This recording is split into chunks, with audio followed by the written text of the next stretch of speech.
5 లక్షలు. అవును, 5 లక్షలకు పైగా ప్రాణాలు. మనం ఈ విశ్లేషణను మొదలుపెట్టే ముందు ఆ భారీ మరణాల సంఖ్య వెనుకున్న వాస్తవాన్ని ఒక్కసారి ఊహించుకోవాలి. ఇది 20వ శతాబ్దంలో అభివృద్ధి చెందుతున్న దేశాల మధ్య జరిగిన అత్యంత భయంకరమైన, ప్రాణాంతకమైన సంప్రదాయ యుద్ధం. ఆ సంఖ్య వెనుకున్న భయానకమైన మానవ ప్రాణాల నష్టాన్ని మనం ఖచ్చితంగా అర్థం చేసుకోవాలి. ఈనాటి మన విశ్లేషణ ఇరాన్, ఇరాక్ యుద్ధం. ఆధునిక మిడిల్ ఈస్ట్ ముఖచిత్రాన్నే పూర్తిగా మార్చేసి ఏకంగా 8 ఏళ్లపాటు సాగిన ఒక సంక్లిష్టమైన ఘర్షణ ఇది. అసలు రెండు దేశాలను ఆర్థికంగా, సామాజికంగా కోలుకోలేని దెబ్బతీసిన ఈ యుద్ధం వెనుక ఎటువంటి కారణాలున్నాయో ఇప్పుడు మనం స్పష్టంగా చూద్దాం. మనం తెలుసుకోబోయే అంశాల క్రమం ఎలా ఉండబోతుందంటే, ముందుగా వివాదానికి మూలం, ఆ తర్వాత మారుతున్న పరిస్థితులు, ఆపైన ఒక భయంకరమైన ప్రతిష్టంభన. అటుపై ప్రపంచవ్యాప్తంగా ఈ యుద్ధం ఎలా విస్తరించింది, మరియు చివరగా ఆ చేదు కాల్పుల విరమణ. మొదటి విభాగం: వివాదానికి మూలం. అసలీ రక్తపాతానికి దారితీసిన ఆ చారిత్రక కారణాలేంటో ముందుగా మనం చూద్దాం. కాలక్రమాన్ని ఒక్కసారి గమనిస్తే 1975లో కుదిరిన అల్జీర్స్ శాంతి ఒప్పందం 1979 నాటి ఇరాన్ విప్లవం తర్వాత ఎంత వేగంగా కనుమరుగైందో మనకిక్కడ అర్థమవుతుంది. ఇరాన్లో అప్పుడున్న రాజకీయ అస్థిరతను అనుకూలంగా మార్చుకోవాలని చూసిన ఇరాక్ ఏకంగా 1980 సెప్టెంబర్లో పూర్తిస్థాయి దండయాత్రకు దిగింది. చూశారుగా, ఒక చిన్న సరిహద్దు వివాదం కేవలం 5 ఏళ్ల వ్యవధిలో భారీ దండయాత్రగా ఎలా మారిపోయిందో. యుద్ధం మొదలైనప్పుడు రెండు వైపులా బలాబలాలు ఎలా ఉన్నాయో గమనిస్తే, ఇరాన్ వైపు విప్లవాత్మక ఆవేశంతో రగిలిపోతున్న భారీ జనాభా ఉంది. కాని వారి సైనిక నాయకత్వం అప్పటికే బాగా దెబ్బతిని బలహీనపడిపోయింది. ఇటు ఇరాక్ వైపు చూస్తే జనాభా తక్కువే అయినా సోవియట్ యూనియన్ అందించిన ఆధునిక ఆయుధాలతో ఏకంగా 2,42,000 మంది సైనికులతో వాళ్లు చాలా పటిష్టంగా ఉన్నారు. సింపుల్గా చెప్పానంటే, ఇది ఇరాక్ యాంత్రిక ఆధిపత్యానికి, ఇరాన్ సైద్ధాంతిక ఆవేశానికి మధ్య జరిగిన భారీ పోరు. రెండవ విభాగం: మారుతున్న పరిస్థితులు.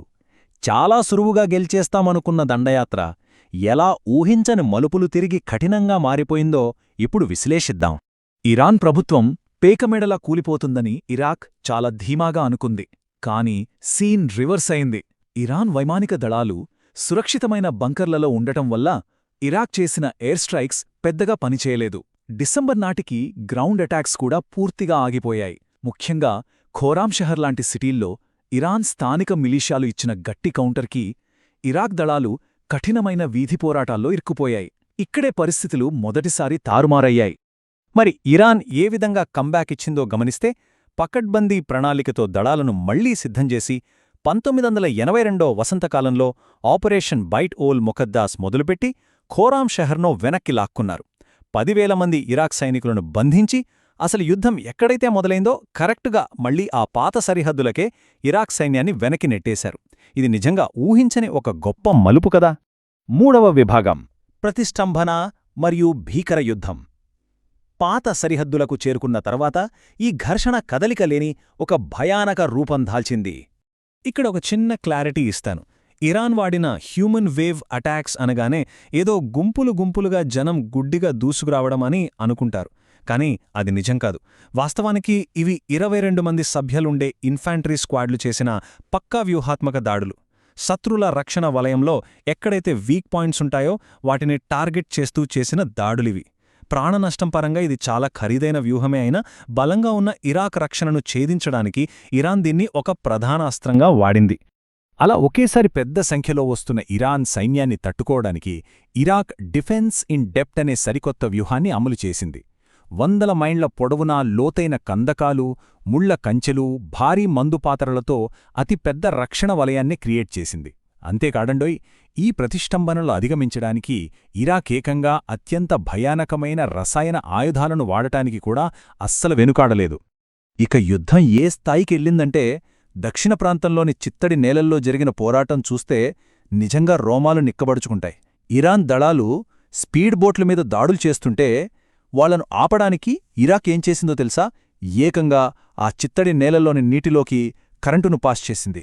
అంటే పర్యావరణాన్ని కూడా ఒక మారణాయుధంగా మార్చేసింది. ఆ భయంకరమైన పరిస్థితుల్లో 10,000 మంది అక్కడికక్కడే మృత్యువాతపడ్డారు. 4వ విభాగం: ప్రపంచవ్యాప్తమైన యుద్ధం. కేవలం నేలమీదే పరిమితం కాకుండా ఈ పోరు అంతర్జాతీయ జలాలకు అలాగే అగ్రరాజ్యాల మధ్యకు ఎలా చేరిందో ఇప్పుడు గమనిద్దాం. అప్పటి పరిస్థితిని గమనిస్తే ఒక ఆసక్తికరమైన చారిత్రక విరుద్ధత మనకనిపిస్తుంది. అప్పట్లో ప్రచ్ఛన్న యుద్ధం నడుస్తోంది. అమెరికా మరియు సోవియట్ యూనియన్ బద్ధ శత్రువులు కదా. కాని విచిత్రంగా ఆ రెండు అగ్రరాజ్యాలు ఇరాక్కే సపోర్ట్ చేశాయి. దీంతో ఇరాన్ కేవలం కొన్ని దేశాల మీద, ముఖ్యంగా బ్లాక్ మార్కెట్ మార్గాల మీద ఆధారపడాల్సొచ్చింది. చరిత్రలో ఇలాంటి పరిణామాలు చాలా అరుదుగా జరుగుతుంటాయి. ఆర్థికంగా ఇద్దరికీ ఎటూ తేలకపోవటంతో ఇరు దేశాలు ఒక కొత్త వ్యూహంతో ముందుకొచ్చాయి. అదే ఈ ట్యాంకర్ వార్. ఒకరి ఆర్థిక వ్యవస్థను మరొకరు ఎలాగైనా దెబ్బతీయాలని డిసైడయ్యి పర్షియన్ గల్ఫ్లో నడిచే కమర్షియల్ ఆయిల్ నౌకలపై కనికరం లేకుండా బాంబుదాడులు చేయడం మొదలుపెట్టారు. ఇది ఆ రెండు దేశాలకే కాదు, ఏకంగా ప్రపంచ ఇంధన మార్కెట్లకే ఒక పెద్ద ముప్పుగా తయారైంది. సముద్రంలో దాడులు విపరీతంగా పెరిగేసరికి అమెరికా కూడా ఈ యుద్ధంలోకి ఎంటర్ కావాల్సొచ్చింది. తమ నౌకలకు రక్షణ కల్పించే ప్రయత్నంలో భాగంగా తీవ్రమైన విపత్తులు జరిగాయి. ఇరాక్ మిస్సైల్ దాడిలో 37 మంది యుఎస్ నావికులు చనిపోయిన యుఎస్ఎస్ స్టార్క్ ఘటన కావచ్చు, లేదా అమెరికా తిరిగి ఇరాన్ నావికా స్థావరాలను ధ్వంసం చేయడం కావచ్చు. అన్నిటికీ మించి పొరపాటున అమెరికా దాడిలో ఇరాన్ పౌరవిమానం కూలిపోయి వందలాది అమాయకులు ప్రాణాలు కోల్పోవడం లాంటివి ఈ యుద్ధ తీవ్రతను అమాంతం పెంచేశాయి. 5వ విభాగం చేదు అనుభవంతో కాల్పుల విరమణ. 8 ఏళ్ల ఈ భయంకరమైన విధ్వంసం తరువాత అసలు ముగింపు ఎలా పడిందో ఇప్పుడు చూద్దాం. 1988 నాటి లెక్కలను గమనిస్తే పరిస్థితి ఎలా మారిపోయిందో క్లియర్గా తెలుస్తోంది. ఒక పక్క ఇరాకుకు భారీ అంతర్జాతీయ మద్దతుండటంతో ఏకంగా 5550 ట్యాంకులతో చాలా బలంగా ఉంది. మరోపక్క ఇరాన్ దగ్గర చూస్తే ఉన్నవి కేవలం 200 ట్యాంకులే. ఇరాన్ సైన్యం అప్పటికే ఎంతలా అలసిపోయి ఆయుధాల కొరతతో ఇబ్బంది పడుతోందో మనం ఈ వ్యత్యాసాన్ని బట్టి అర్థం చేసుకోవచ్చు. అయితే యుద్ధం చివరి దశలో జరిగిన దారుణాలు మాత్రం మానవ చరిత్రలో ఒక చీకటి అధ్యాయంగా మిగిలిపోయాయి. యుద్ధరంగం దాటి నేరుగా పౌరులపై పడ్డారు.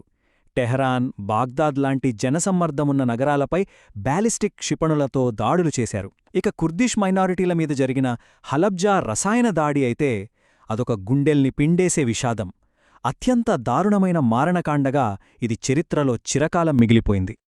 పరిస్థితులు పూర్తిగా చెయ్యి దాటిపోతుండటంతో నిర్ణయాలు వేగంగా జరిగాయి. ఒకవైపు కుప్పకూలుతున్న సరిహద్దులు, మరోవైపు నగరాలపై ఎక్కడ రసాయన దాడులు జరుగుతాయో అన్న భయం. ఈ భయంతోనే జులై 1988లో ఐక్యరాజ్యసమితి తీర్మానం 598ని ఇరాన్ అంగీకరించక తప్పలేదు. అలా ఆగస్టు నాటికి అధికారికంగా కాల్పుల విరమణ అమలులోకి వచ్చి ఆ సుదీర్ఘ రక్తపాతానికి తెరపడింది. ఈ ముగింపుని ఇరాన్ ఎలా తీసుకుందో ఈ ఒక్క వాక్యం చూస్తే చాలు. అమరులై వెళ్లిపోయినవారు సంతోషంగా ఉన్నారు, కాని నేను ఇంకా బ్రతికి ఉండి ఈ విషపు పాత్రను సేవించినందుకు బాధపడుతున్నాను అని అయతుల్లా రుహుల్లా ఖొమేనీ అన్నారు. 8 ఏళ్లపాటు ఏ ఫలితమూ లేకుండా సాగిన ఈ పోరాటాన్ని ఆపడం వాళ్ళకి ఎంత కష్టంగా, ఎంత ఇష్టపడకుండా జరిగిందో ఆ విషపు పాత్ర అనే మాటలోనే మనకు స్పష్టంగా అర్థమవుతోంది. ఇక అసలు ఈ యుద్ధం మిగిల్చిందేమిటో తెలుసా? ఉమ్మడిగా రెండు దేశాలకు కలిపి జరిగిన ఆర్థిక నష్టం అక్షరాల $1.18 ట్రిలియన్. ఊహకందని సంఖ్య కదా. ఒక మొత్తం తరానికి సరిపడా ఆర్థిక అభివృద్ధిని ఈ యుద్ధం మట్టిలో కలిపేసింది. ఈ ఆర్థిక వినాశనానికి దీటుగా చెప్పగలిగేది ఆ యుద్ధం బలి తీసుకున్న అంతులేని అమాయకున ప్రాణాలు మాత్రమే. మనం ఈ విశ్లేషణను ముగించే ముందు ఒక లోతైన ప్రశ్న గురించి ఆలోచిద్దాం. అసలు యుద్ధానికి ముందు, యుద్ధం తర్వాత పటంలో సరిహద్దులు ఒక్క ఇంచు కూడా మారలేదు కదా. మరి అలాంటప్పుడు కనీసం సరిహద్దులను కూడా మార్చలేని ఒక యుద్ధం ప్రపంచ శక్తి సమీకరణాలను, మిడిలీస్టు భౌగోళిక రాజకీయాలను శాశ్వతంగా ఎలా మార్చేయగలిగింది? ఈ విరుద్ధత గురించి మనం లోతుగా ఆలోచించడం ఖచ్చితంగా అవసరం. ధన్యవాదాలు.